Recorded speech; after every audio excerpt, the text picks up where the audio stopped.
અત્યારે જે આ ફ્લેટ છે 504 નંબરનો, એમાં 4 જણની ડેડ બોડી મળી આવેલી છે. 4માં જે મરણ જનાર છે એમાં 3 લેડીઝ છે અને 1 જેન્ટ્સ છે. એમાંથી જે એક જસુબેન છે એ મકાનના ઓનર છે, બાકી 2 લેડીઝ છે એમની બહેન છે અને પુરુષ છે એમના બનેવી થાય છે. જે 3 રિલેટિવ છે એમના છોકરાને, જસુબેનના છોકરાને ઓપરેશન કરાવ્યું હતું એ બાબતે ખબર પૂછવા માટે આવેલા હતા અને રાત્રે એમના છોકરાને ત્યાં પહેલે માળ રહે છે એમના ત્યાં બધા સાથે જમેલા છે અને જમ્યા પછી એ લોકો ઉપર ગયા હતા.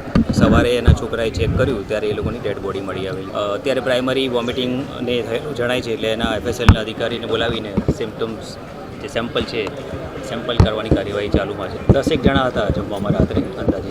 એમાંથી રાત્રે એક ફેમિલી જે હતું, 2 હસબન્ડ વાઈફ અને 2 છોકરાના, એ લોકો રાત્રે 10 વાગે એમને ભાવનગર જવાનું હતું, એ લોકો ગયેલા છે. એકનું નામ જસુબેન છે, બાકી એમના 2 બેન છે, શાંતાબેન અને ગૌબેન, અને જે પુરુષ છે એમનું નામ છે એ હીરાભાઈ છે. હીરાભાઈ છે એમની દુકાન હતી ભાવનગરમાં, અને આ જસુબેન જે છે એ બેંકમાં પટાવાળા તરીકે ફરજ બજાવે. પ્રાથમિકમાં અત્યારે કદાચ કોઈ પોઈઝનસ વસ્તુ કે ફૂડ પોઈઝનિંગનો ઇસ્યુ હોઈ શકે છે અને ગેસ ગીઝર ચાલુ મળી આવ્યું છે, તો એમાં ગેસ ગીઝરના લીધે કોઈ પણ શક્યતા છે કે કેમ એ પણ છે.